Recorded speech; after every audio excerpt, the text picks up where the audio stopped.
All right, welcome back to part two of episode 100. We've started with some fitness stuff, some demo fitness stuff. Now we're going to rant a little about fitness stuff, kind of fitness industry stuff. Yeah, we're probably going to get a little bit of a potpourri here as well. The mic is between us and we checked the sound. We've been paranoid about the sound because last time you could almost not hear Heath when he was here, but this time it seems to be okay. So I was supposed to have a cordless mic come in yesterday, but that got delayed in its delivery. So we'll deal with this for now. As per the new normal. The new normal, yes. Fitness stuff. Now we're going to get from the specific. We broke down a squat and we looked at his specific issues and some issues that might be ailing some other people. But now we're going to kind of get into more of a fitness philosophical kind of mindset, because ask your doctor is something we have to say for disclaimers, but the problem is the more specialized someone gets, the harder it is for them to see everything else around it. I'll give a great example of that. For those that watch professional football, J.J. Watt played for the Texans, and he had a pec tear about, 3 years ago? I think so. About 3 years ago. And amongst his many injuries, which we've ranted about that before. But the specific pec tear, which is something that I've actually shared the experience with. And in my experience with the orthopedic I worked with, great. He's one of the best at correcting the problem. The problem is, I think he basically had his sight narrowed to right here, and everything around it leads me to believe that the same situation might have happened with Watt when he went to Arizona, because he also had, that year, he had a bicep tendon tear and a labrum tear. And what the doctor seemed to ignore was the fact that everything around that torn tendon actually probably took damage as well. And so I feel it when I'm doing other exercises that shouldn't involve the pectoralis major at all. Like, say, just a simple bicep curl. I can feel it after a certain point in the long head of the bicep, which the long head of the bicep goes over the top of the pec tendon, which they have to pull to the side in order to do surgery. So there's all of these other things that go into the movement that aren't the official tissue that they're working on. And what we found, what I was talking with Heath about last night when we were just catching up, is he was talking about his neck and his shoulder and his back and all these things that keep hurting, and is actually even getting in the way. And sometimes with our podcasting, the doctors he's going to, almost to me, seem a little bit too narrow-minded. Now, I can't really officially contradict their opinion, because that's just the way the world works. There's a lot of liability in that. But at the same time, we looked up something that just kind of popped in my mind, which was, well, could you possibly have some degree of thoracic outlet syndrome?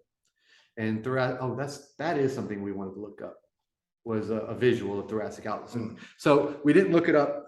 We didn't bring a visual, so I'm going to try to describe it.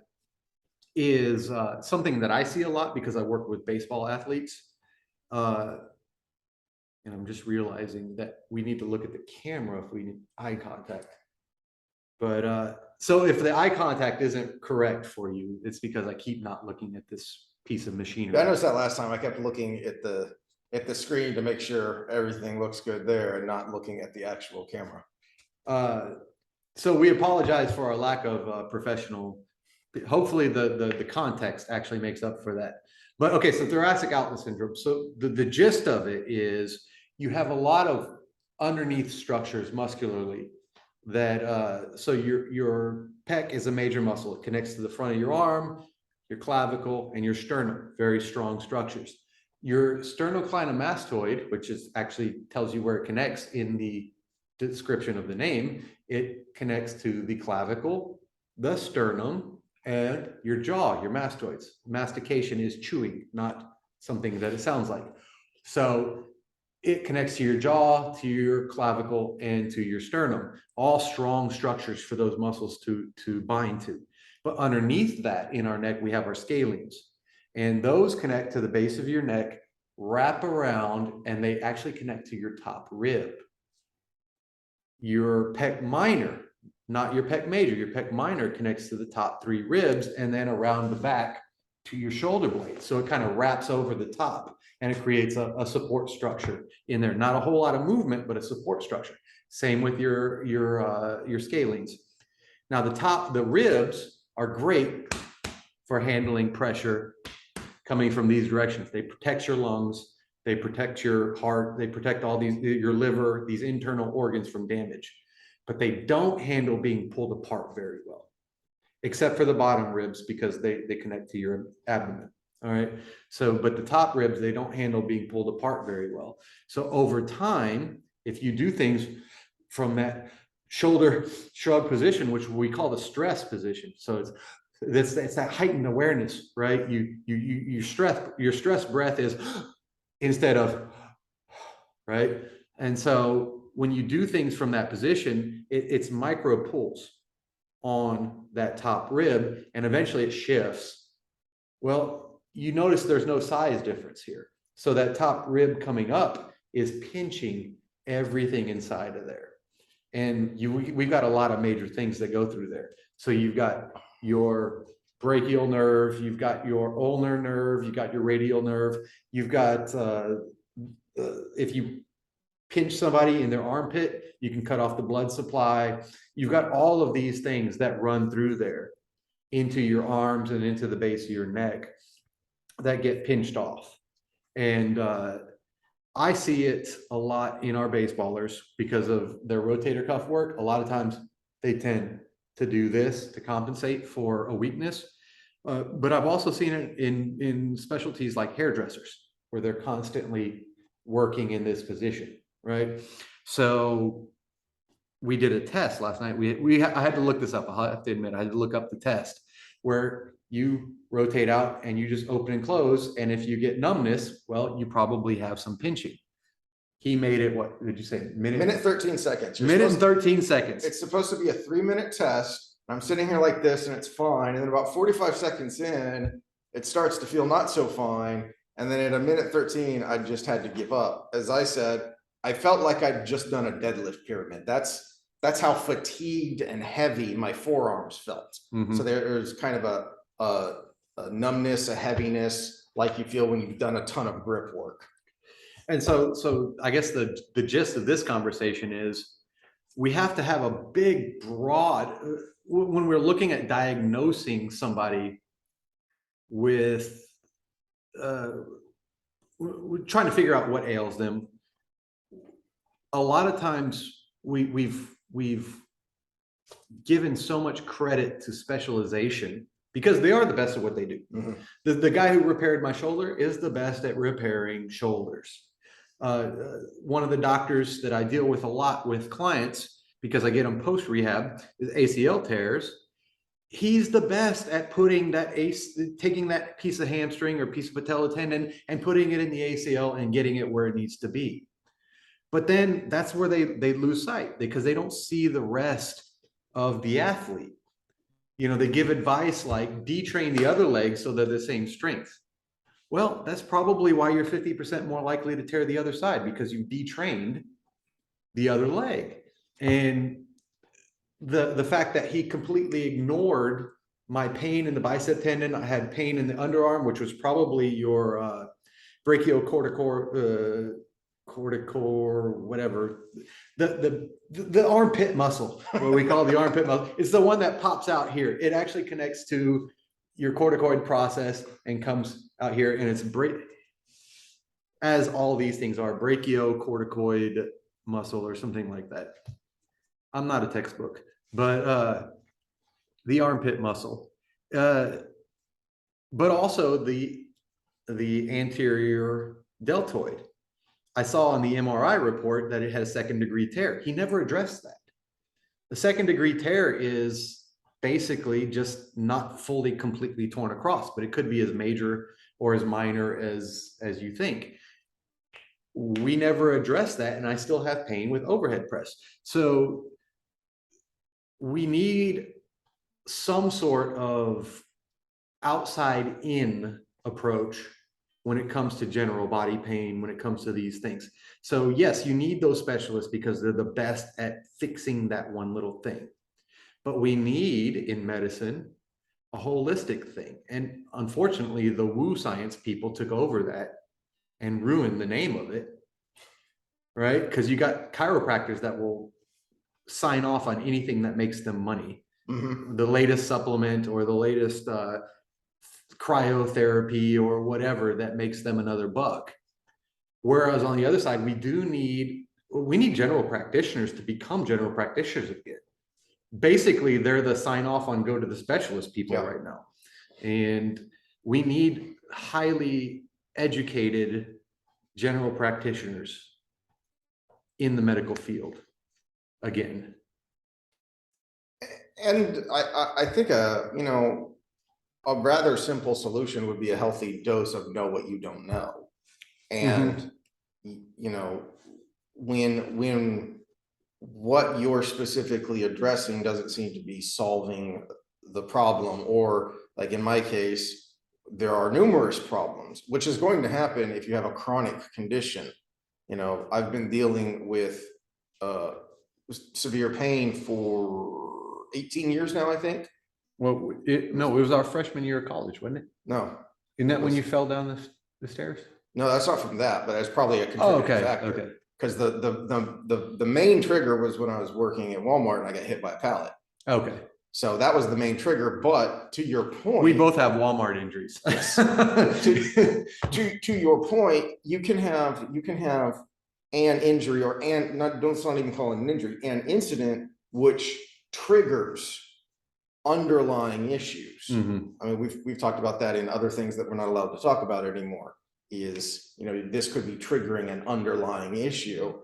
Okay, well, don't get so focused on the inciting incident that you don't look at, okay, well, what were some other underlying factors, that pre-existing factors that could have contributed to this. And when you talk about a chronic condition, your body is going to compensate.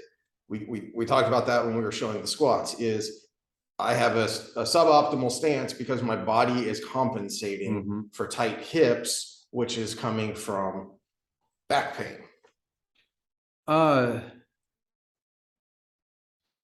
No, continue on, because I'm formulating some thoughts on this, because it really, it's the approach. Well, the point being, specialization is good, and the guy I go to is good, and so, but you know, but what he'll do is he'll do this test, this protocol that says, okay, we know because of this movement and this reaction that you have, you know, this pain coming from here, so we're going to address that pain this way. Great, okay, but what else is going on? And when that doesn't work completely, why? You know, it's not just oh, well, that didn't work, or oh, we need to do that again. Well, no, what else is going on? And when you start to have compensatory problems, it's going to complicate the issue, and it's a pain in the butt to have to bounce around to specialist after specialist after specialist. And you, the patient, is trying to piece the whole picture together yourself. Which is actually where I have a little issue with the structure. Okay, so what I'm talking about here is HIPAA laws. Okay, so HIPAA laws are great for our privacy, right? I don't want, as we have contradicted in the last 2 years, everybody knowing my medical history, right? Unless I voluntarily tell you. But it is freaking annoying that doctors that are treating the same patient cannot talk about that patient, right? Well, and it's another reason I wish I was a licensed profession, because one of the local the good chiropractors of the chiropractic world, Dr. Dinky here, he has a clinic, and so this is for the 12 people that watch this, is a plug for him.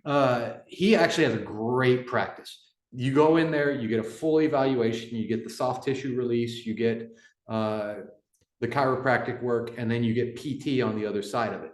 And he's just started, he just employed a doctor as well to look at if there is any medical interventions that need to take place for his clients. So he's got a very holistic approach to everything. But the problem is, I send everybody that I see needs a clinical edge to him, but I can't talk to him about that. And he can't talk to me. Well, actually, technically, I can talk to him all I want, but he can't talk to me because of HIPAA laws. And so I'm working on the tail end, trying to get these people back to health after he's done the clinical end, but we can't communicate. And so we're left to the client trying to translate what he said to me. And realistically, they haven't gone through this, the 8 years of school I have, the 12 years of school and licensing that he has, to know the terminology, to know exactly what to ask. And realistically, you don't know what to ask. Yeah.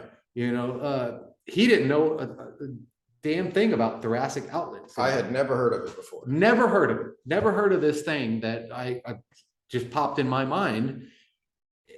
So he doesn't know to tell his doctor, hey, this symptom is kind of corresponding with this other thing that I've heard about. And the doctor can say, well, yeah, that happens, but no, that's not your specific situation. Or, hey, I didn't even think of that. You know, I'll give another example. I had a client that had Lyme disease, right? I don't know if I've given this example on air I before. don't remember if we've talked about it. I had a client that had Lyme disease, and he also had a mold allergy. So he was going to 2 different doctors. And the mold allergy doctor took blood. They make your allergy, whatever, kind of close to a vaccine, though it works differently, but it's a similar kind of concept. And then they re-inject you with it so you don't have the allergy as bad anymore. Well, they took the blood. He had Lyme disease. He was going to another doctor, and the other doctor figured it out. They went through the treatments, and he was cleared of Lyme.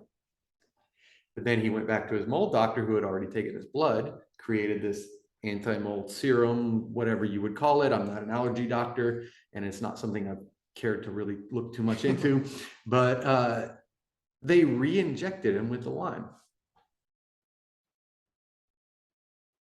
Then he had Lyme disease again, because there's no communication between the 2 sides. He didn't know to tell his mold doctor that, hey, I have Lyme disease and I'm going to this other doctor.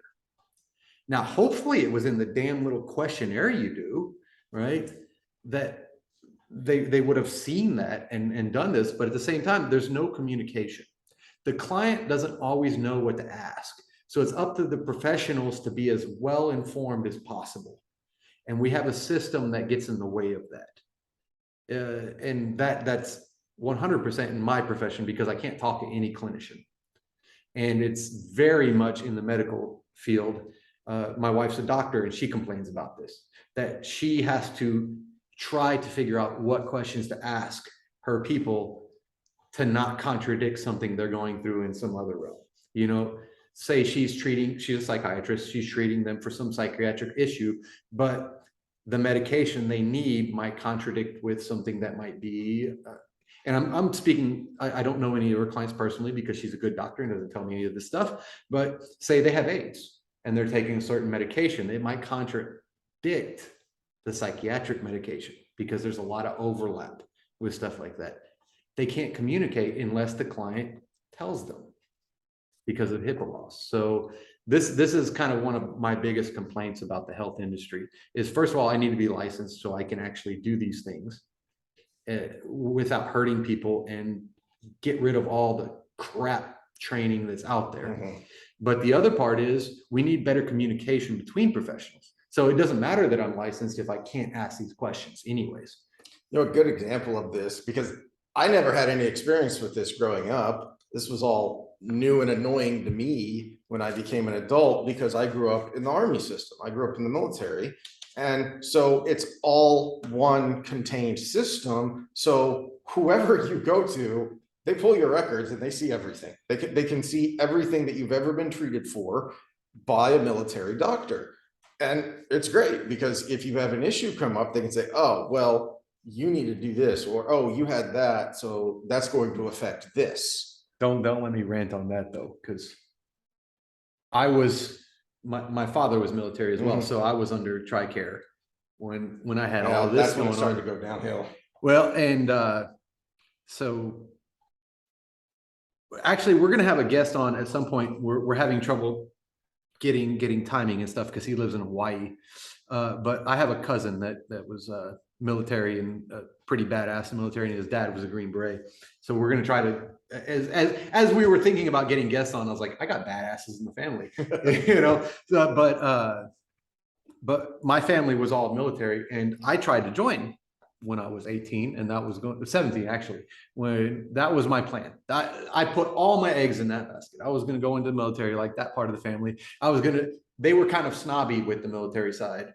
My cousin, not so much, so I'm not throwing him under the bus, but that whole side of the family was kind of, if you were military or you were nothing, and realistically you were an officer or special forces or you were nothing. And so I went through that whole process. I was on track to go to West Point, and I took the physical. And I failed the physical because we've talked about it before. I've got congenital heart disease, and they didn't want that. So fast forward, I was 25. So 8 years later, I went to a cardiologist because I couldn't walk up a flight of stairs without dying almost.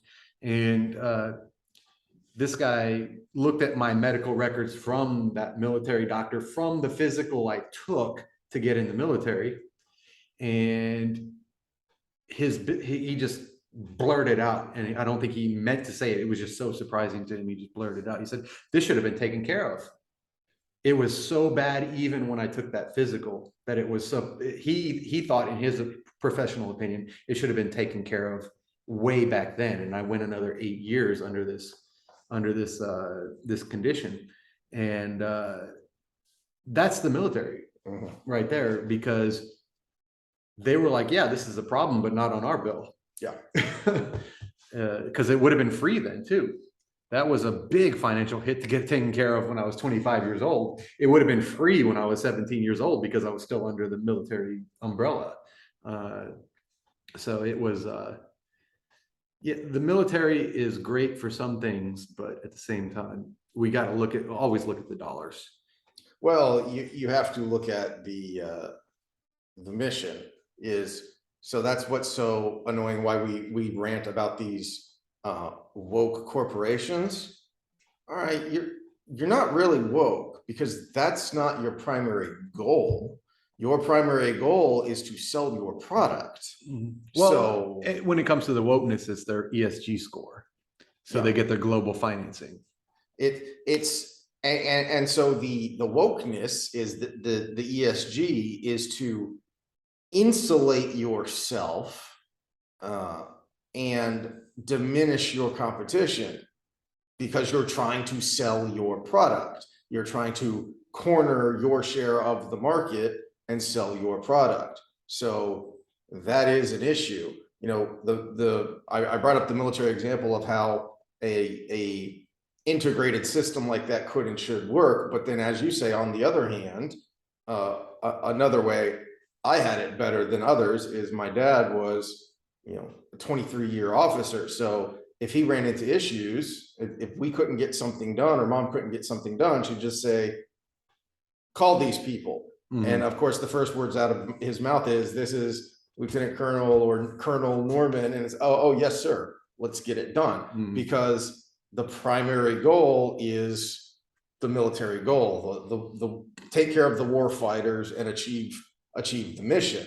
So ideally, if you had a more integrated healthcare system, the goal is supposed to be take care of the patient. Of course, we were listening before we started recording, we were listening to Dr. Drew talking to Dr. McCullough, and you know, a large part of that was Dr. Victory as well. Is that a large part of that is what the hell is going on here? How cool of a name is that though? Dr. Victory. Dr. Victory.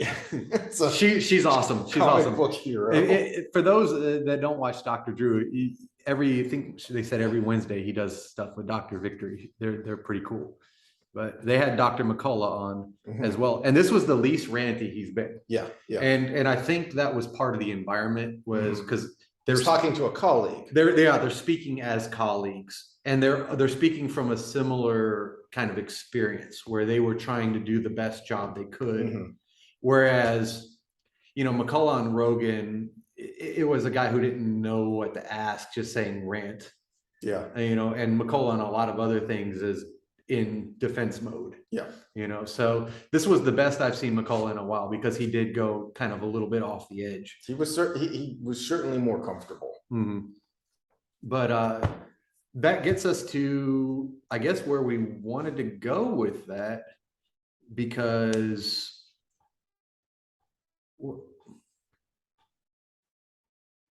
Are you trying to tiptoe? I'm trying to tiptoe, but also Segway Sam isn't segueing very well right now. But we wanted to kind of shift to that talk with the vid. Well, while you're thinking, one of the great points that he made, that Dr. McCullough made, was we took peanuts off of every plane because one child might have an allergy and have a bad reaction, 30,000 feet in the air, we can't really get help. So we had to take all the peanuts off of the plane. And if you have young kids in school, you get this too, because you're not allowed to bring things to school like we did when we were kids. If it was your birthday, you brought cupcakes for the whole class. Well, my wife constantly rants about this because she likes to bake and stuff. You can't make your own anymore because it all has to be, processed properly and allergen free. And you got to make sure that, none of the kids in the class are going to have a reaction. And she's like, well, that takes all the fun out of it. And yet, when it comes to certain pharmaceutical interventions now, it's reactions be damned. Mm-hmm. We don't care. Well, and this is okay. So we couldn't remember if I had brought it up before, but I wanted to have a moment of, I can't decide if I'm proud or disappointed at the same time, because I have a 12-year-old, and this was the medical checkup of his life, where they asked him if he wanted a certain inoculation, and I let him decide. We went through all the data and the risk reward benefits of it. And I didn't even go to the doctor's appointment with him. But then when I read the report and I talked to him about it, he said no. I said no. He did not get the inoculation. He's 12 years old. He's already had the vid, and probably Omicron with the timing of it. And 12 to 16-year-olds is the highest risk for adverse events, especially when it comes to myocarditis, which even mild has an effect on your body as you age, because your cardiac tissue does not heal the same way other tissue does. It's the exact reason why you never hear of heart cancer. You don't hear of heart cancer because you cannot have a heart tumor. But on the flip side of that, you kind of are set with your cardiac tissue to some degree when it comes to development, because it only reproduces. It's a big reason why, at least I'm pretty sure it still is, the number one cause of death in America is heart disease. Well, because eventually that shit gives out. Exactly. And if you're not taking care of it properly, that damage just builds and builds and builds. It's another reason why a major point of concern when it comes to women's health is ovarian cysts or disease or cancers, or because we men, we make how many millions of sperm every day or couple of days. I was listening to a doctor talking about this just the other day, and it's even more severe than I thought. It's because it's at a certain point in vitro the number of eggs are already set. So I can't remember the weeks, but he gave a week, and it was kind of surprising to me of X number of weeks that early. The female fetus has already developed to the point where those are all the eggs she's ever going to have. You're going to get us banned here. We talked about the vid. We've talked about doctors. We talked about, and you just said females are females. My bad. Oh God. I didn't connect the dots though of what the problem with ovaries is with something else. Y'all can go look that up yourself. Yeah. It has to do with the basically the delivery mechanism that the thing is in the thingy is in. It attaches to something. But it's a coincidence that in the last couple of years, birth rates have been drastically declining. Yeah, it's that one's tough because society does play a role in that. Right. They have been going down in Western countries for a while, but there has been a sharp decrease. And the other concern, then when you just look at the numbers, correlation is not causation, but correlation can make you go, hey, wait a minute, we should take a closer look here. Something's going on. Along with the increasing decline of birth rates has been an increase in spontaneous abortions, fetal abnormalities, stillbirths, miscarriages, etc. Well, I'm just going to the excess mortality in general. And the excess mortality in general. Well, but to me, that's why it's so concerning is you already have concerning numbers when it comes to excess mortality, and demographically, those numbers aren't being replaced if you also have a reproductive issue. We're doomed. We have reproductive issues. Well, yeah, but we did that on purpose so that we could. With no consequences. Yeehaw. Yeehaw. Trying to think. I don't know where we segue from that.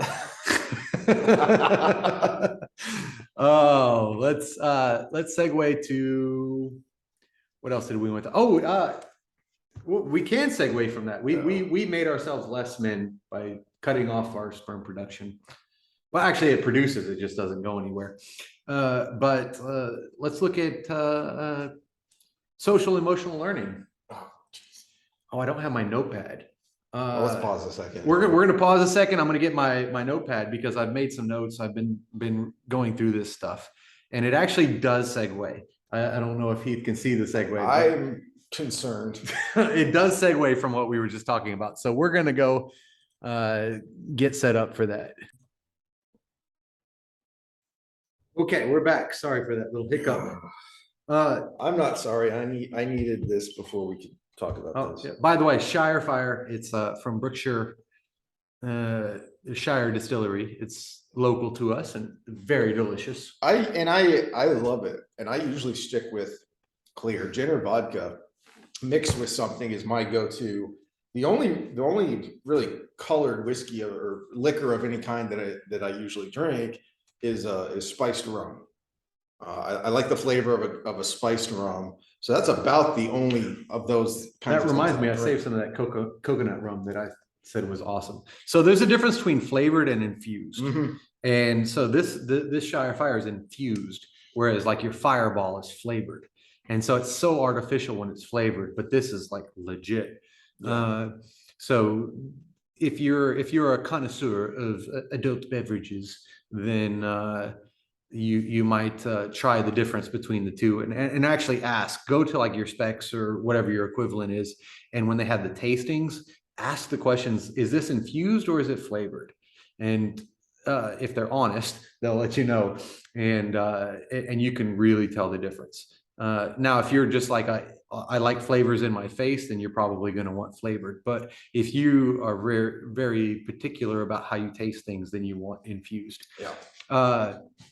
Do we want to go into the SEL yet, or can I have a lighthearted moment? Okay, let's have a lighthearted moment. Okay, sexy time with Sam has been requested on occasion. I had we talked about the Britain trip, and I think I gave the flight attendant on the way home the most Texan moment she can have. We were talking about this last night, and I was like, oh, I forgot to say this when I gave my review. So I was dressed for comfort on this flight. I had a sleeveless shirt on, shorts, basically dressed like I am now with no sleeves. And I had my cowboy hat in the overhead bin with my carry-on luggage. And the carry-on, they have the wheels on them, and the handle had broken as we were going up the escalator towards the where you get on the plane. And so I had to carry it from that point on.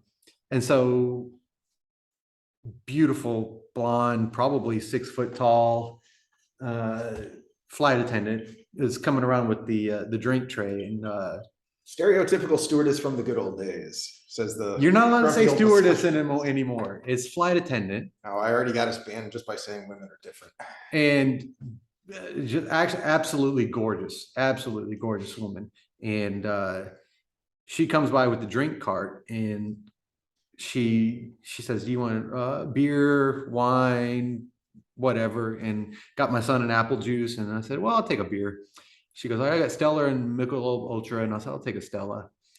And then she goes, she's down there getting one out, and she goes, you look like the kind of guy that would like two. And, I couldn't resist the urge to flirt a little bit, I was like, how do you know me so well already? It's like we've known each other all our lives. She gives me two, and continued through the whole flight, gives me two until they run out of beer. And then she's giving me wine.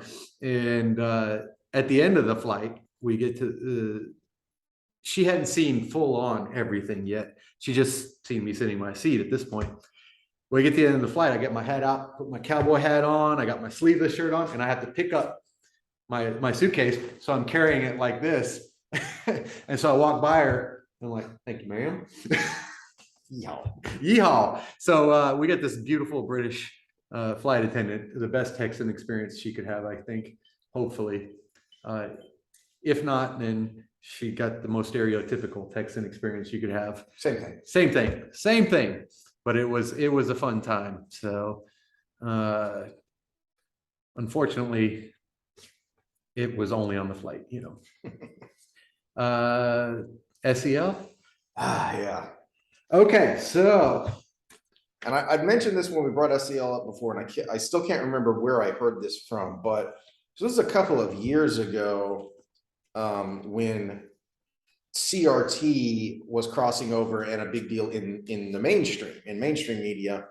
And I heard someone, this is where I first heard of SEL, is somebody said, keep an eye on if your school has SEL, because that's where CRT is going. And as you pointed out, when we briefly mentioned this a couple episodes ago, whenever it was, is that it started out seemingly well-intentioned, but it does seem to have been taken over by the same philosophy, if not the same people, as critical race theory. Okay, so I was looking for a date from when it started, but this is kind of new to us because it didn't exist when we were in school, obviously. And it was there already in place when my child started school. I don't know about yours because yours are a little older than mine. But talking with teachers, one of the things that first came to my mind, and this is why I needed my notes here, was the original successes of it, which exist. There are good things about it, were the result of the fact that it was kind of a band-aid for the lack of free play we give kids. So when you talk about social interactions, the first place kids build their social cues from is their parents. But then very shortly after, they get it from their peers. And I think Peterson talks about it as about 4 years old. They start getting it from their peers. So we get this transition that they're developing consciousness basically for society based on their parents and then shifting it to people of their age group.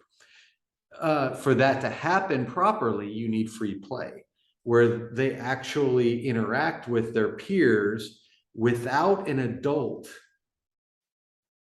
micromanaging the process. You know, a good analogy is what we talked about when we were talking about demonstrating the squats, and we talked about you know, the leg press versus the squat. A machine weight is an assist. That's what a machine does. It helps you do work. Okay, well, that can be good. As I understand it, the original exercise machines, the original weight machines, were developed specifically for people with injuries or other conditions that would not allow them to work out the traditional way, to have traditional resistance training. Okay, that's good. That's helping someone who, for whatever reason, cannot do standard traditional resistance training, which is an important component to overall health and fitness.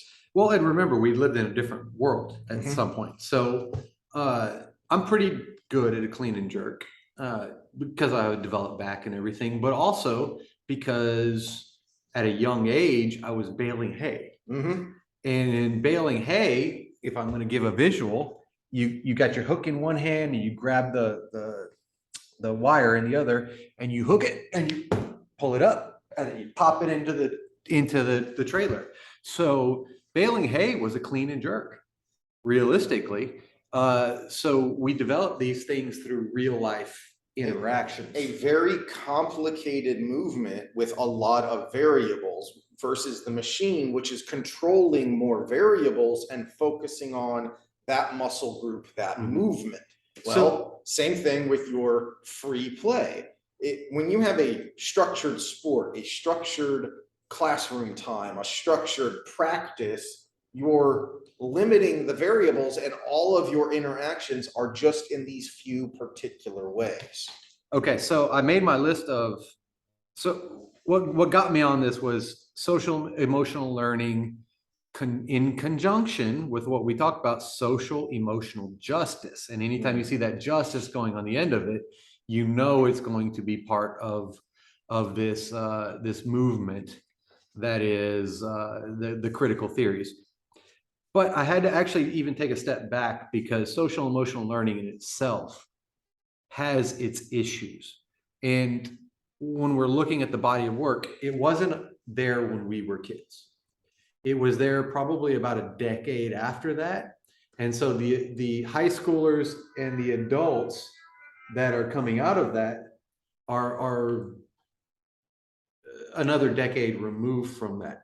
And so we look at, okay, so did the problem get better or worse? And what do we see an uptick of? We see an uptick of teen violence.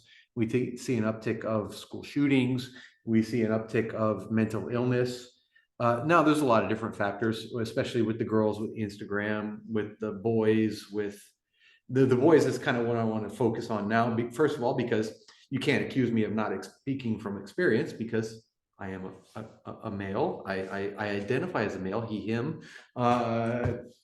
And so it's, we see an uptick of all these negative things since that time. So when we look at interventions, we say, well, is it getting better or is it getting worse? Well, this intervention existed for this amount of time and these things are getting worse, especially with the young males.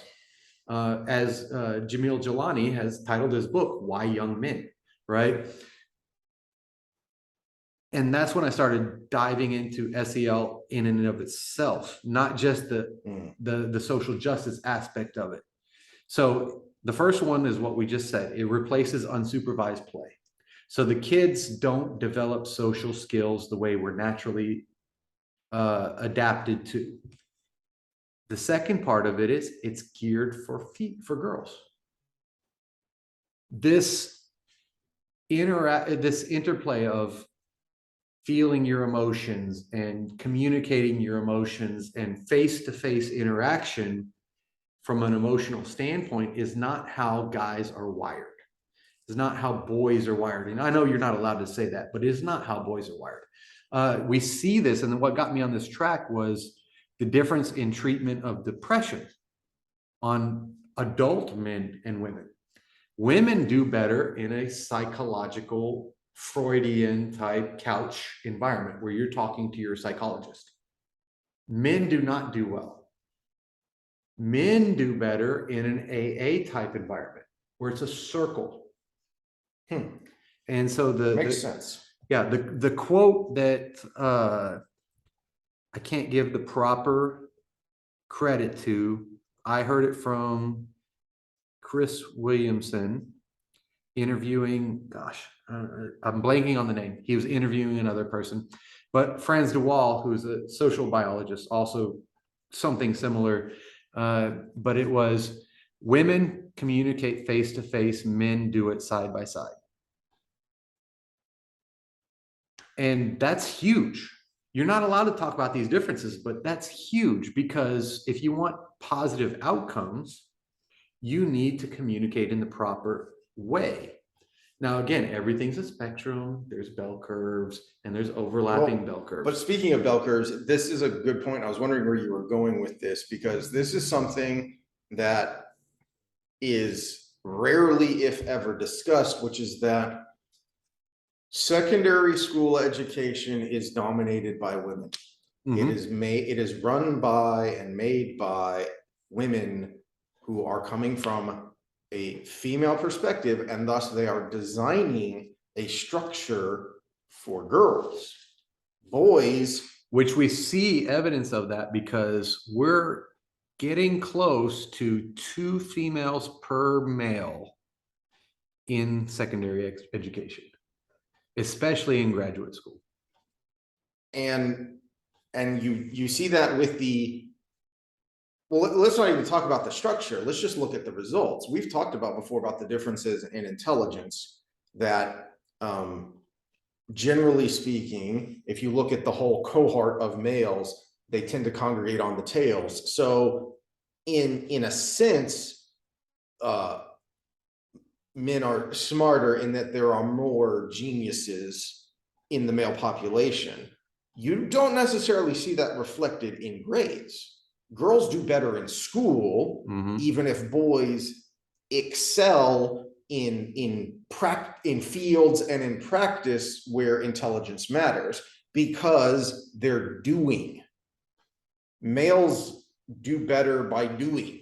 That's where they excel. That's what they want to do. You see that if you have male, a boy and a girl, children, they play differently, just naturally. And you're going to see that reflected in behavior when more and more the outlets that we used to have, yeah, it was annoying. And pretty much none of us boys liked having to sit still in a desk and listen to a teacher. That's why if you're in a school with a shop type class, it's predominantly boys, because they want to do. But we at least had PE and recess where we could have that outlet for our energy. I'm not even going to go to those two, because we can get in a classroom environment. I guarantee I know the answer to this. Who was your favorite teacher in high school? Mr. Golke. Exactly. Mr. Grady Galkey, right? And what did he do? He brought real life into the classroom. He said, this is a real life problem. We're in calculus class, and calculus is involved in this. When we all sat in a circle, was there about 12 of us in that class? Yeah, there's about a dozen. Yeah, about a dozen of us in that class. And we sat in a circle and we had this word problem based on his real consulting life. Yeah. And we used the things we learned in calculus to solve this real world problem. And he would either look at us and say, you got it wrong, or he would look at us and say, that's exactly what I did. And we had to figure it out ourselves by talking it out amongst the class. And that was the best high school experience I think we could have. Coach Blackburn was pretty cool too, but Grady Galkey was probably the best teacher I can think of in my entirety of education. And I've gone through grade school, intermediate school, high school, post high school, and then graduate school.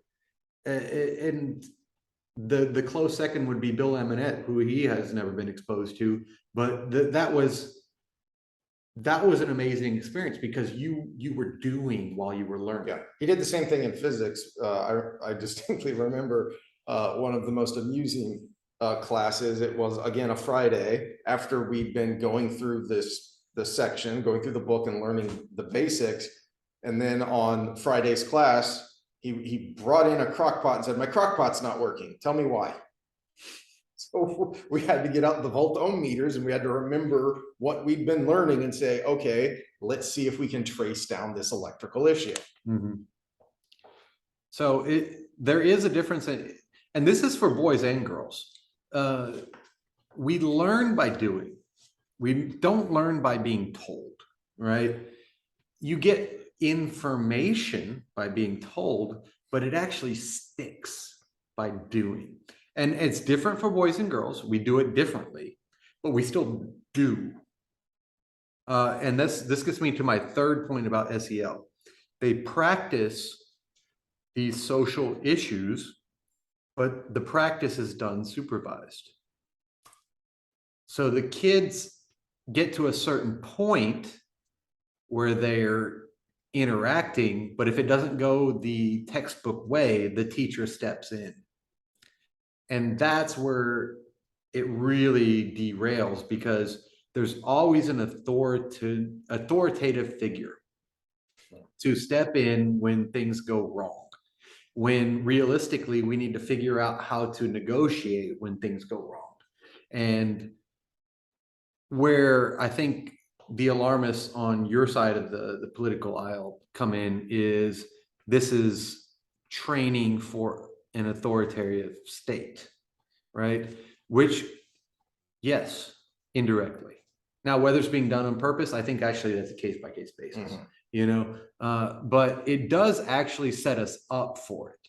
And, you know, you're on the side of they're doing this to get this result, where I'm on the side of this creates a game that can be played.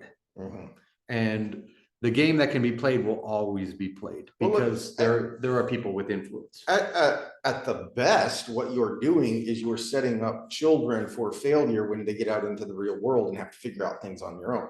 One of my biggest complaints is this thing right here, simply because it's too easy to find an answer. Hey, Dad, why this? We had a set of encyclopedias and dictionaries and other things at home. Go look it up. Was okay, and you actually had to search for the answer. Looking it up in the old-fashioned sense was not the same as looking it up here, where I say, hey Siri, or type into Google, what is and it even finishes my question for me. And then all I do is I look at the top result in the little box that says, this is your answer. And I go, oh, okay, here's the answer. I have learned nothing. Well, and remember, the day and age, a simple kind of visualization of this is, think of the numbers you can remember when we had just dial phones. We're old enough to have the not just the punch numbers. You remembered people's phone numbers. In fact, the length of a phone number was specifically made to fit as many people as you could into it, but still be rememberable. That's why there are dashes. Memorable. Rememberable? Memorable. Okay. That's why there are dashes. That's why it's split up into 3, 3, yeah, 4. I'm a physiologist, not a grammar specialist. But memorable. Yeah, it was 7 digits was what you could think in your head if you repeated it once or twice. And I still remember my grandma's number. But at the same time, I can't remember your phone number. I have Heath Norman in my phone. Every single time I go in to have the RFAs done on my neck, and I always have to write down my emergency contact, and it's my wife, and I have to look up her number every time. See, I remember her number. I have to open her contact every time, even though I've written it down numerous times on this stupid form. I wish I could say it because it's so funny, but I know my wife's social security number because it is the easiest number to remember. It has 3 digits in it. The whole whatever 4, 2, 3, 9 digits that are in it has 3 different numbers in it. I wish I could say it out loud, but then I would be giving that would be on the combination on my luggage. That would be the point of doxing at this point, because you could use her social security number, but it's so easy to remember. It's awesome. Mine, when they say, what's the last 4 of your social? I still have to start from the beginning. And I have to go, yeah. Oh, Yeah, you know, I still have to do that because that's the way we remember things. But the same thing with numbers, because you didn't have to remember the area code so much because you only knew people in your area. So we were 512 back in the day because it was everything outside of San Antonio, but in the area was 512. Now it's different. There's different ones because I think where my parents live, 830. Yeah. But you didn't have to remember that because you only talked to people in your area. So you only had to remember the 7. And 779-2062 was my grandma's number, grandparents' number. I can't remember my own number though. Because I never called myself. I called my grandparents all the time. I didn't know enough girls to give out my number, I guess. Oh yeah. We did. We sucked at dating in high school, by the way. Who was it? Barbara that said that was totally into me. And then eventually she was like, you're not mysterious enough. Oh, you're the one that gave me the news because she stopped talking to me. I was too open, I guess. I'm an open book. I forgot about that one. That was a good one. That was right before prom too. So I didn't have a date to prom because I wasn't mysterious enough, apparently. God, we changed that, didn't we? So Barbara, if you watch, hit me up. I've seen you on Facebook. He's a snatch specialist now. I am a snatch specialist. And if you don't know what that means, that's mystery. That's sad, actually, if you don't know what that means. But we've come far afield. We've come far afield with CUM or COME. I don't know. It's still all connected though. It is still all connected. And we actually have to get on to the reaction because I did ask Keith not to watch something. Oh geez. Okay. So is the Sam Harris clip connected to SEL somehow? No, okay. But it is in a sense because it's the same mentality, right? So go back to episode 1. Episode 1 of what we're trying to do. I'm going to give you the 1.5 minute breakdown of it. We broke down why distillation was an analogy for what we're doing, because we're taking a bunch of noise and trying to get to the center of it and get what we want, not what we want out of it, but what's the purest form of it that we can get. And sometimes when it comes to entertainment, we want flavor, right? But sometimes when it comes to information or truth, we want it as pure as possible. So we're trying to bring all of these things that are confusing in the interwebs, in the news, in our own minds, the noise in our head, and bring it out to light. And there's a process to that. And one of my heroes in that process, up into a certain point, was a man named Sam Harris. He wrote actually the book on how to use reason to find morality. He wrote the book on it, and it's a great book. And if I was to give him a book, if I ever could meet this man, I would give him a book that he wrote called Free Will. It's like 100 pages, and it's a concise breakdown of how we make decisions based on everything else around us. And he is derailed from that. Oh, now I'm curious because you told me not to watch this, so I didn't go looking for it when you first mentioned it. And it went very viral. It was #1 in the UK because of the people who he was being interviewed by, is Trigonometry, who is a UK-based podcast, but it was #7 in the US. And for those that are familiar with the beef with the intellectual dark web, he, in this interview, explained his position on it, which was pretty weak. He kind of takes the mindset of it was just kind of tongue in cheek to begin with. Mhm. Whereas a lot of people took it more seriously because they wanted this thing that was a source for people to get good debate, like Heterodox Academy with Jonathan Haidt. They wanted this thing to be a source for people to go to get all sides of the story. And I think he's post hoc justifying his exit from this group of people, but I think we should just go to the clip. You're gonna need this. Make sure when you share with sound so that Oh yeah, everyone else can hear it.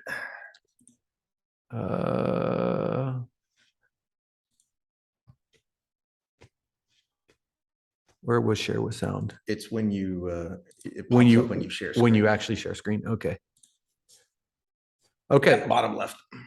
Oh, social emotional. No. Box. Okay. Okay. So I'm gonna have to go through a tab or two here, but so we always worry about in what we do clipping. And actually, Sam Harris had the best quote on clipping where he said, I could say, we're all apes. White people are like apes. Black people are like apes. Asian people are like apes. And then they would clip out, I said, black people are like apes. And we always worry about this. But I did watch the whole interview, and I do recommend anybody who's curious about this, go and watch the whole interview on trigonometry. To actually show that this is representative of what he actually said. I mean, Hunter Biden, at that point, Hunter Biden literally could have had the corpses of children in his basement. I would not have cared, right? It's like, there's nothing. First of all, it's Hunter Biden, right? It's not Joe Biden. But even if whatever scope of Joe Biden's corruption is, like if we could just go down that rabbit hole endlessly and understand that he's getting kickbacks from Hunter Biden's deals in Ukraine or wherever else, right? Or China. It is infinitesimal compared to the corruption we know Trump is involved in. It's like a firefly to the sun, right? I mean, like there's just it doesn't even stack up against Trump University, right? Trump University as a story is worse than anything that could be in Hunter Biden's laptop, in my view, right?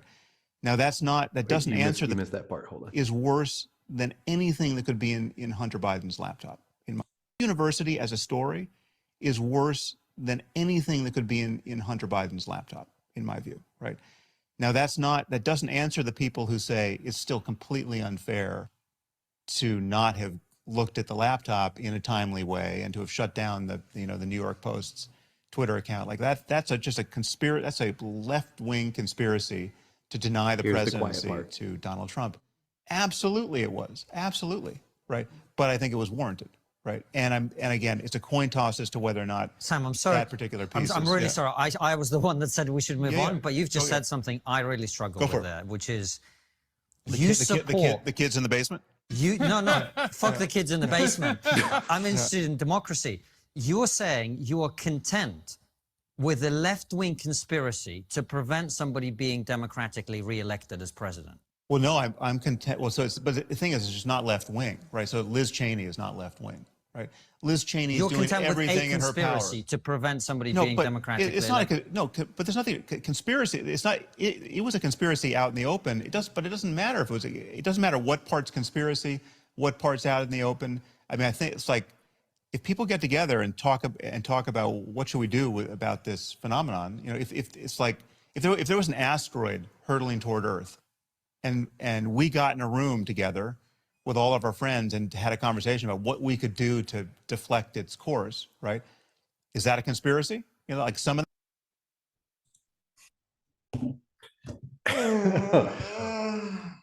Oh, I'm going to give him about 2 minutes to recover from that, and then we will comment.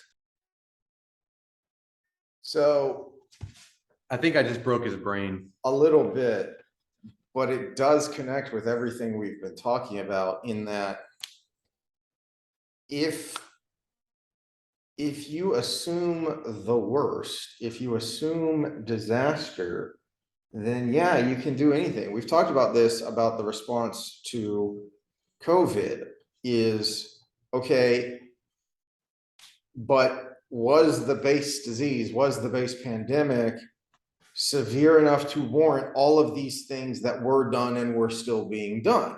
That question was never really addressed, let alone answered in a, you know, public official kind of way. And for someone so intelligent to say something so stupid, and there's no other way to put it, because so he's right to an extent that, okay, so you know, a couple of examples jump to mind. So for instance, you can for a time, the Communist Party of America was, I don't know if it was ever technically illegal, but it was certainly persecuted and prosecuted. Okay, well, there's a logic there, because the communists literally wanted to overthrow America. So you can justify taking an extreme measure there, and not just philosophically. In their own rhetoric, they said that, but then you could look around the world at what the international communist movement was doing and say, see, here's an example literally right in front of our face. A much more extreme example would be, we dropped the atomic bombs because of what Japan had already done and what we anticipated they would do. We literally don't know how many Chinese people they killed, because unlike the Germans, they didn't keep records, but hundreds of thousands. I believe the death toll just in the rape of Nanking is best guesstimate around 300,000. That was just in one city, just within a month or two. I can't remember how long that just absolute orgy of death and rape went, but it was pretty horrific. So you have all of that literal evidence. You have the maniacal, suicidal defense of Iwo Jima and Okinawa, of Saipan, where civilians were literally jumping off of cliff to their death, taking their little children with them. There's video of this if you have the stomach to watch it, and the aftermath. So you have on its face something so horrible that even if you think it was the wrong decision, even if you think that it was morally questionable, you can at least understand the logic of why the bombs were dropped, because you have tangible, incontrovertible evidence of how dangerous and severe the Japanese threat was. Mr. Harris, what is your tangible, incontrovertible evidence that Donald Trump, for crying out loud, represents such a threat to democracy and America that you can subvert an election? And there is, to his own words, there is nothing too extreme to keep him from being in power. Well, and this is where I love the Trigger Pod guys, and they actually explain their interview as well. And it's actually a Joe Rogan approach as well, where they let their guests talk, right? It just, we're not here to debate, we're here to interview, right? And this is where a debate is in order, because he, in the course of the hour and a half that you can watch on their channel and support them, they're awesome. I love, they're one of my favorite podcasts. But in the course of that hour and a half, he never states what that existential threat was. And to their discredit, to a little degree, they could have said, well, what do you mean by that? What explain this thing? Because we have 4 years. In fact, in that exact same interview, he actually states that he agreed with most of his policies. Wow. So we've got this thing. Well, what was that existential threat? And this is the challenge that most people, including Mr. Harris, Dr. Harris, I think he's a doctor of philosophy. Dr. Harris needs to be challenged on, and the same for all the other people that are taking this route, is what is that threat? Because I guarantee you I know the answer. 9 times out of 10, they're going to answer with his response to the election result. The problem with that answer is, and this is where they need to be put their feet to the fire, is that's post hoc, because you took this stance before the election. Mhm. That response to the election is not your proof for the threat that was there going into it. Well, And in fact, it's a self-fulfilled prophecy, because no, he was wrong on the fraud charges. We can say that for just from evidence. You look at your 10,000 mules and 2,000 mules, 1,000, I thought, whatever. whatever, the 1,000 mules or whatever. And there's still a lot of speculation around that. But there was a thing. There was a thing against him, and he's a sharp enough dude, or else he wouldn't have been president of the United States of America. He is a sharp enough dude to know there was something. And he may have misplaced what the something was, but he knew there was a something, and that something existed before the election. And this is where Harris gets it wrong, is he created the beast that became the between election and transfer of power that happened. These people created that monster, because we know from interviews in the 90s and 80s that he was going to be that monster. You created the problem that you're saying you're fighting. And your justification from it was his reaction.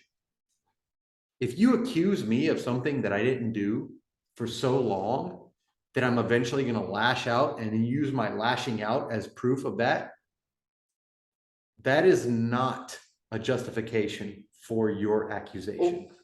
And not just accusing him of something. In a lot of ways, that's the worst thing you could accuse Trump of, is being a traitor. Because whatever else you think of him, one of the few genuine parts of Trump, and you can see this going all the way back to the 80s, where he would talk about basically make America great again, America first. That rhetoric, that idea is one of the few core things about Trump. He is a very malleable person. He is very much a salesman. So he'll say whatever, do whatever to make the deal. But that has remained. You can see that again, all the way back to the 80s. I think the earliest clip I've seen was him in the early 80s on Phil Donahue talking about our trade imbalance and how we get screwed on trade deals. That is a long running theme. So whatever else you think about Trump, the idea that he is a traitor, I mean, it's like the left accusing people of being racist or being rapist, and then they get mad and you're like, well, what are you getting so mad about? Because you just called me something horrible. And to most people, that's something that's going to cut you to the core. To call Trump a traitor for 4 years and investigate him for being a traitor, not just sleazy, not just corrupt, not just the things Harris talked about. That's not what you were accusing him of ultimately. The big one was he was a traitor. Well, and in that clip we watched, he used the word corrupt, but all the way up until that point in that interview, that was about an hour into it, he used the word inept or incompetent. Yeah, incompetent. And realistically, you've heard, if you've watched this if you haven't, go back to previous episodes, you've heard us talk about the problem with Trump was incompetence, right? But we in 2020 were given the choice of incompetence versus corruption. And the media and social media covered up the corruption and emphasized the incompetence, right? So yes, there's corruption in business deals. There's corruption in I'm trying to get the best for myself in this with his previous dealings, but that's a form of business manipulation versus using government power to create a legacy for your family and yourself. And if in history we come out that the big guy is Mr. Biden, right? If that comes out to be true, we were given the choice between incompetence and corruption, and Mr. Harris has stated out loud in plain English that he would have chosen corruption. And personally, I would have chosen incompetence. I would have chosen neither, realistically, ideally, but we're stuck in a two-party system. That's why I supported Unity 2020, which was trying to but its way into the two-party system. But we had 4 years of incompetence and we lived. We've had 1 year of corruption and we're in inflation. We're in possible World War III. We're in, what else do you want to add to this list? I mean, we're teetering on the brink of Civil War. Civil War. Yeah. So Harris and his ilk really need to be pressed on the point, though, of why exactly is he so dangerous that anything is acceptable? Because consider Trump is an existential danger. Okay, so Biden's corruption is no big deal. Well, wait a minute. Biden's corruption links him to our two biggest world adversaries, China and Russia, via the Hunter's laptop. I've referenced those and showed some sources before. Dig into it. It's gross. Including the one Russia that you spent 4 years losing your minds over about Donald Trump, even though, go back to where I brought up the documents, it was a complete fabrication from the beginning. And Harris is so blinded by his, no other word, hatred for Trump, that he's willing to accept pretty verifiable, pretty certain corrupt links to two adversaries, one of whom you've been complaining about for 4 years.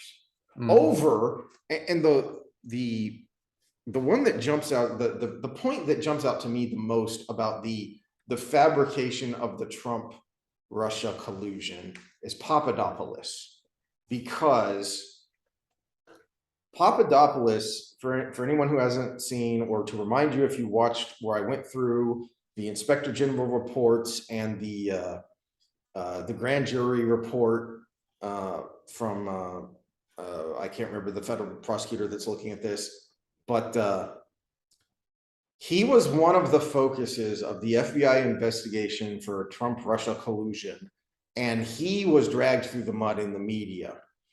And one of their excuses for getting a FISA warrant was him having connections to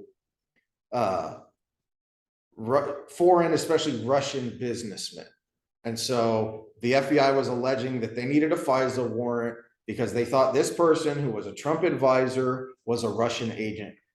Except the FBI knew, because they had asked. Not only was he not a foreign agent, he was an American asset. He was a CIA asset. The CIA told the FBI, no, this guy's clear. He helps us. Whenever he has these foreign meetings with these Russian and foreign officials and businessmen, we debrief him. He tells us all about what's going on here.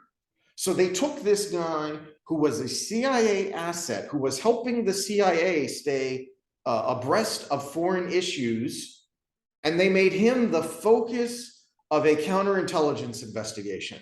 They knew full well that he was one of the good guys and they turned him into a bad guy because it fit their narrative. It furthered their investigation. If Harris doesn't know about this, shame on him, and he needs to shut up until he educates himself. Yeah, it's a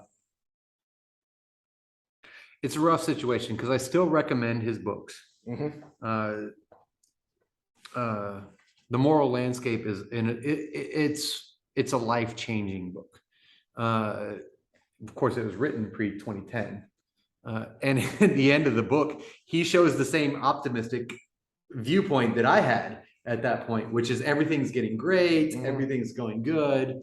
And of course, we know from our previous talks that 2010 on was kind of the downfall to it, which was where the parasite kind of embedded itself.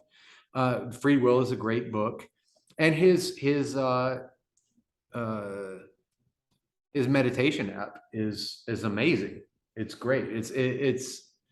It's a good way to kind of bring yourself into being in the moment.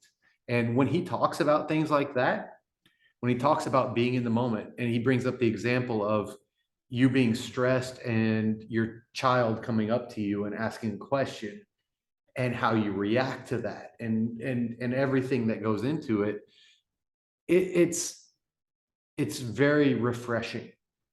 But then when you put the 5 letters that are TRUMP into one sentence, he just goes off his rails, and he proves everything in his books right, that we have no control over ourselves in certain situations. And it's just like, read your own damn book. You know, you talk about this meditation, you talk about all of these things together. Reflect on yourself. In fact, he opened the interview that he said those words in with the fact that he reflects on everything he says. And it's just like, you can't say that in the beginning and then say that in the end. Your reflection is not where it should be at this point, because everybody except your little fan group is saying, what the fuck, dude? You need to actually say, well, maybe these people have a point. Maybe 60% of the country has a point. And in fact, your words are what's going to lead to a second coming of the thing you're afraid of. Now, I was looking, this is why I'm flipping through my phone, because Gad Saad actually said it really well. And I wanted the exact quote. And he said, talking about Sam Harris, Trump is and this is all the people that are like him. So we can include someone like Bill Maher in this conversation. Trump is an existential aesthetic injury to the intellectual class. If he can ascend to the highest office, it invalidates their existence as the anointed people. And that actually was probably the best analysis of the whole situation. And when it comes to these people, Harris, for all his good things, he's spoiled. He went to Stanford, which, as you're not a nobody and go to Stanford, right? So yes, he's brilliant, but also he was affluent, right? So he went to Stanford, and then he took a break from Stanford because he just didn't know what he wanted. So he went to India and Tibet and all these places and did all these retreats, and then came back and finished his stuff 8 years later. So I finished school 11 years after I was supposed to have finished it, but that was because I had to stop and work. Right? He finished school 8 years after he normally would have, because he needed to take a break. There's a difference there. There's a difference of where you're coming from, your affluence. He's one of the elite. He always has been, always will be. Him, Ian Bremmer, a lot of these other great minds that are in the public sphere, they have brilliance to them, but they're also part of a class. And that's what we're trying to come in from the bottom, because we're trying to bring at least experience and analysis and all of these things, but we come from a place where we couldn't do this because we don't have the safety net that he had. He had this thing that he could go off. You know, you think of the backpacker being poor. No, if you go to India because you want to, you're not poor. You have all the backing in the world. You got daddy and mommy money. I'm sorry. It's a different world. Even if you go off in the mountains to be a mountain man, you're not poor. You have daddy and mommy money to fall back on. It is why academia is so left leaning, because obviously there are some legitimate Marxists, but for most of them, it's because they're technocrats, because they have such inflated opinions of themselves that they figure, well, I'm really freaking smart, and they are really freaking smart. So I and people like me and my colleagues, we should be the ones in charge. Okay, well, you're not so smart that you can run everybody's lives, which is what a technocrat thinks he is that I'm smart enough, I can run the minutia of your life. Well, which is where the WEF comes into it, because they want stakeholder capitalism versus shareholder capitalism. Shareholder is everybody's invested. Stakeholder is the experts, right? He stands to be one of the experts if things work out in the way that we're all afraid they're going to work out. And that's where we kind of need. I did see a comment on the clip I showed you that was, he felt like the interview felt like he was held hostage. And there might be something to that, because he might have influences that are holding him to something that could go forward. I don't know. We're getting conspiratorial at that point. But at the same time, I think it's enough to say that these people are so delusional from their hate. I mentioned in a previous episode that Trump is the most influential person of our lifetime because he's rent-free in everybody's head. We got a guy who's considered probably top 50 minds in the world right now, who just made those statements we watched. Again, not out of context. That wasn't clipped. That was his words, and it was perfectly consistent with everything he said. Well, that's why it was a good length of clip, because not only do you have what he's saying there, but then that was Constantine, right? That interjected. Yeah. So then the interviewer interjects, and Harris doubles down. So there's no, I mean, he gives the context himself by doubling down on what he just said. It blows me away to make the statement. I don't care who you are. You could be a great mind or not. Yeah. To make the statement that this guy could be killing babies in his basement and is less of a threat than the dude we just had for 4 years and really didn't do a whole shit ton of stuff other than Middle East peace. I mean, realistically, and a great economy. Now I will say I do have my negative about him. Warp speed was his fault, but again, that's almost forgivable because it was a once in a lifetime choice. Whereas all the other stuff was things you could have thought about for the entirety of your life. Yeah. And I don't know. I just. Well, that's why it's so mind-bogglingly insane, is because it is very much a who are you going to believe, me or your lying eyes? You can keep saying all this stuff about an existential threat, and yet, as you pointed out, we had 4 years of Trump, and whatever you think about him, we made it through 3 of those years pretty well. And we even came out the last year with COVID of not nearly as disastrous as the early predictions of what that pandemic would be. Well, and I'll even give a little bit of breath to the statement of it's not what I wanted. But not what I wanted is different than shit. Yeah, because You know? even if you say, well, that was all coincidental, that was in spite of Trump. Okay, well, even if it was in spite of Trump, it still worked out that way. And so if you say that the literal evidence right in front of your face of how things were during his administration was in spite of, okay, well then how much of an existential threat is he, because he couldn't accomplish the doom that you're prophesying he's going to accomplish. Well, and not only that, 2 years of it, he had all the power because he had the House and the Senate. Mhm. So he had all the power and nothing happened. Now, the big argument that goes against him, which I understand the argument because we have data to back it up, is the cultural war increased Mhm. under his reign. Now, the problem with that is who's responsible for that? Is it him or is it the people that were fighting him? Mhm. And the answer is yes.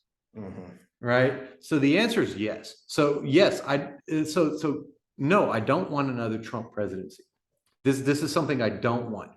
Now, in hindsight, I would have liked a continuation in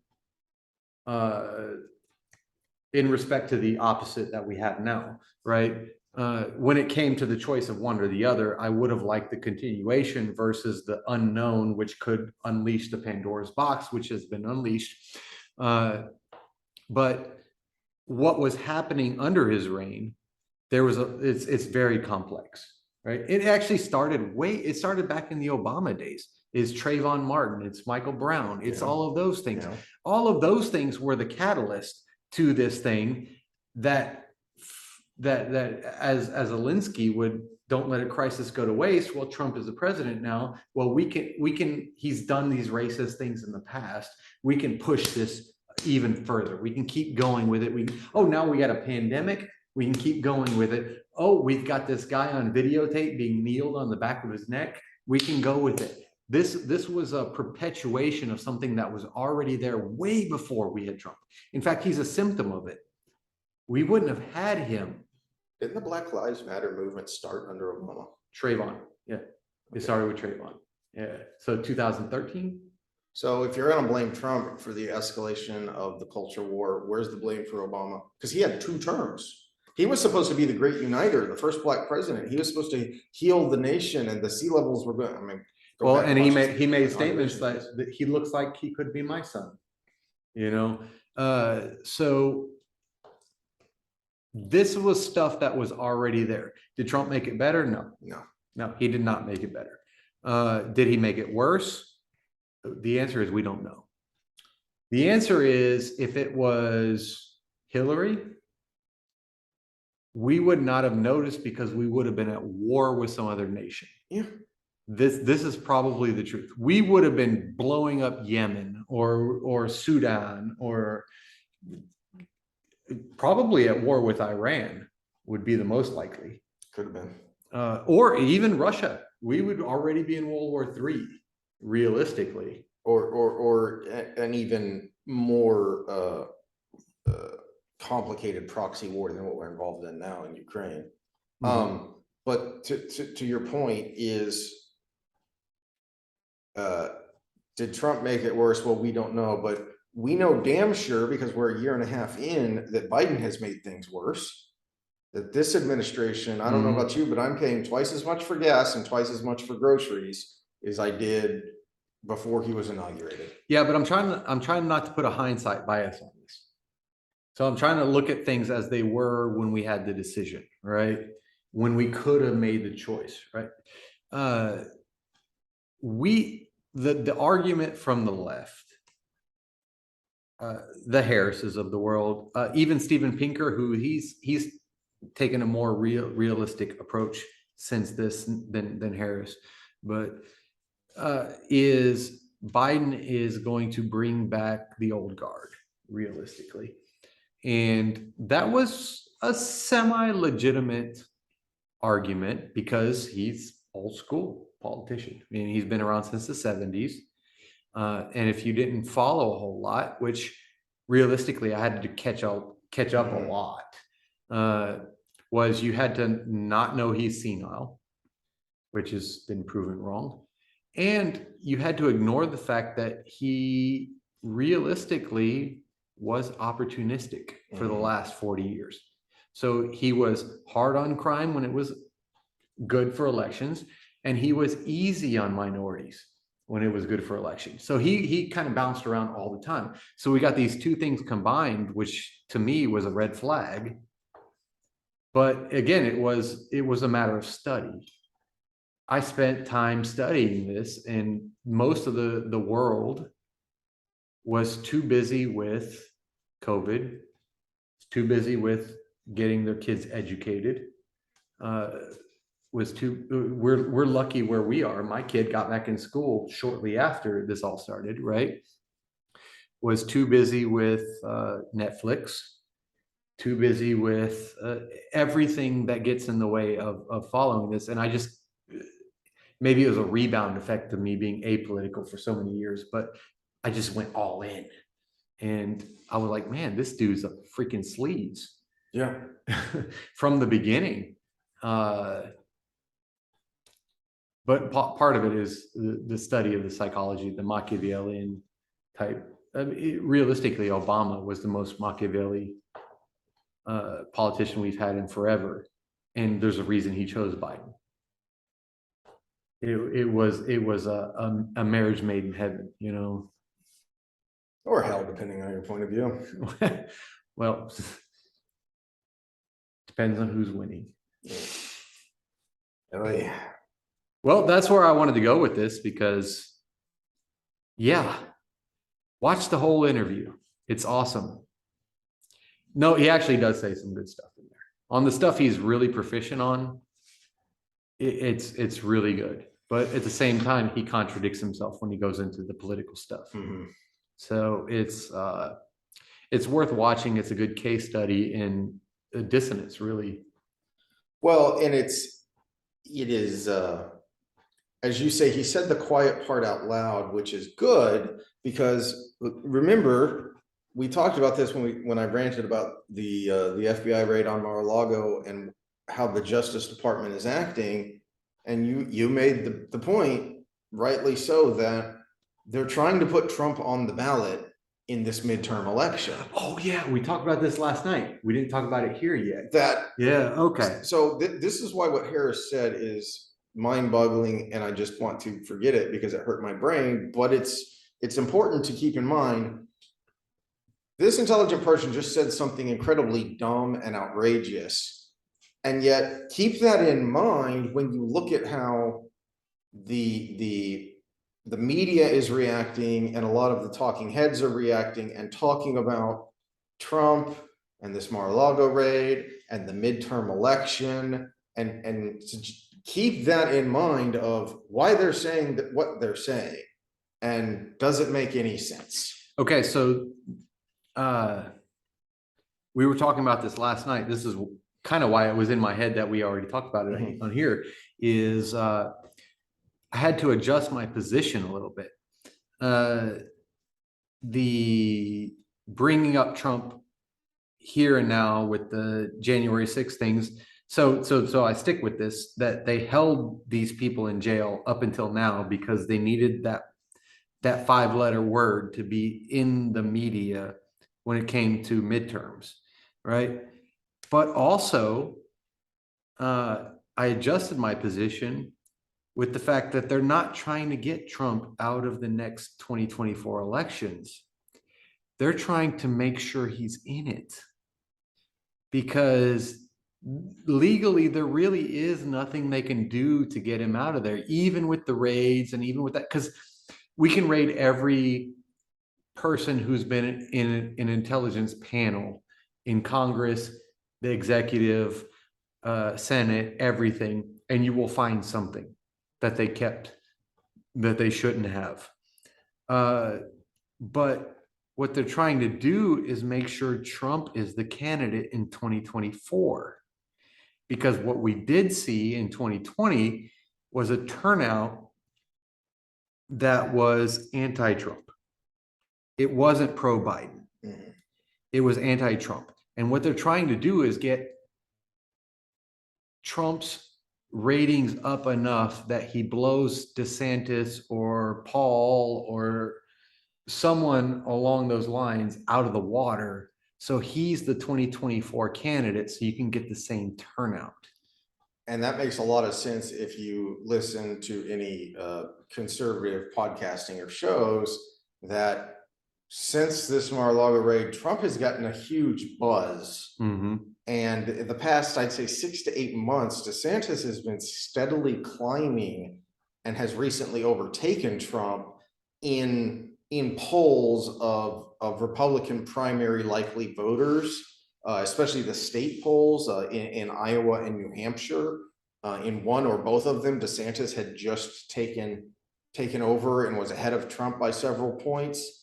And now Trump is taking all the oxygen out of the room, as the saying goes, and he's all anyone is talking about. And there is a strain within the conservative punditry of vengeance, that now there are those who want Trump to be the nominee to stick it to the people who are engaged in this abuse of power.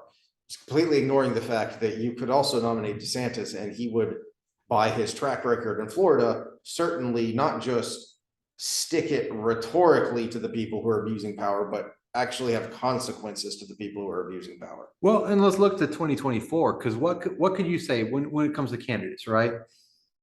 You would have, of course, Biden going back for re-election. You could have Harris coming in as the replacement if Biden was not fit. Mm-hmm. But who on the Democratic side would you say could come forward? Newsom, maybe. Newsom would come forward, but what's his record? He would, what could he tout? He would say California did X, Y, Z, and California did shit, right? There's literal shit on the ground there. Yeah. So then we got somebody who I'm actually a fan of, as Manchin, could come forward and say, look, the Democratic Party went off on the rails and I'm here to bring it back, which I would support. I actually would 100% support. Now we look at the Republican side. Who's going to come forward, right? You got Trump coming back. You got DeSantis. You got one of my favorites, Rand Paul, right? Who else? If Trump runs, I think the only challenger from the right he's going to have is DeSantis. I think anyone else that runs in the GOP primary is going to be running as an anti-Trumper. So you're going to get a Romney, or you're going to get the Liz Romneys, Cheney. Maybe Liz Cheney if she doesn't run for, well, I say that, but Cheney could run in the GOP primary, get destroyed, which she's going to get, and then go to either a third party or an independent run. So that she could get the exposure and the fundraising in the Republican primary, and then still challenge Trump in the general from Rubio is probably going to run again. He's young enough. He'll keep doing it. He's young enough. I just don't know if he would run if the governor of his state is running and Trump is running. By the way, when it comes to Rubio, we talked about this last night. If the media machine didn't push Trump to the head of the Republican primaries in the 2016 election, because they wanted the ratings and they thought he was so beatable. Yep, and they thought Hillary was going to cream him, Rubio would have been our president in 2016. There's no doubt about it. He would have crushed Hillary. I think without Trump, I think the GOP primary would have come down to Cruz versus Rubio, with Paul as kind of a distant third for the more libertarian side of the primary voters. And I think Rubio is just more likable. Now I hear, what's his name? It's like a completely vanilla name, David Adams or something. He's running with the libertarian ticket, but Justin Amash is taking him over in in rankings. And Justin Amash, if we can get him into the debates, oh my gosh. If there are any debates. If there are any debates, yeah. I would vote for him. Now, we had a horrible libertarian candidate in Joe Jorgensen in 2020. But if we can get someone like Justin Amash in, I would go third party. I didn't even know who the libertarian candidate was in 2020. Joe Jorgensen. Yeah. Yeah. She was incompetent at best. Yeah. Yeah. Well, we'll see. I think after the midterms, more will be clear because how those turn out will dictate a lot of the political calculus. So that'll kind of clear up who we think is going to do what. Plus, realistically speaking, the presidential election campaign is practically 2 years long at this point. It has gotten so bloated. So you're going to see people who are thinking about it start campaigning more seriously even before they officially announce after the primary. It's probably a good place to end it. Yep. We've been going on a while. It's a special episode though, so we have to go on a while. Hopefully you could hear us well because we got the mic between us. We did a sound check. It was a little echoey, but at the same time, it was pretty all right. In the 2024 election, if you have trouble figuring out who you're going to vote for, write me in. I'll do it. I'll be on Air Force One. It's cool. I'll get that 400 grand a year, which is actually less than Anthony Fauci gets. By the way, the president gets paid less than Anthony Fauci gets paid. So there's your lesson for. Ugh. Why don't you rant about that, Sam Harris? All right, we'll see y'all next time, which will be more Fires of Heaven for those of you who are mostly interested in our Wheel of Time reread discussions. We'll get back to that next week. No, actually, I do want to point out our opening to Fires of Heaven.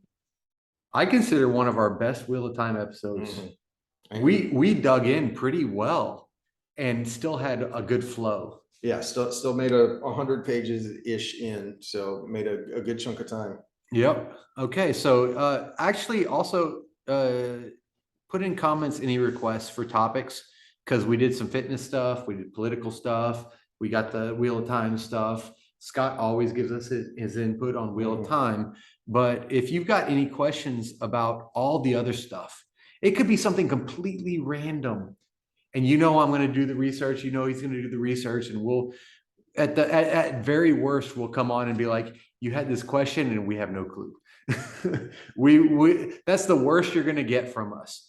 There's going to be no judgment or anything like that. So give us a question, give us a comment, share, like, subscribe. We didn't give any advice here other than the squat video, which I'm going to do a part 1, part 2 on this one. So. Anything you want to add to that? Nope. See y'all next time. See y'all next time.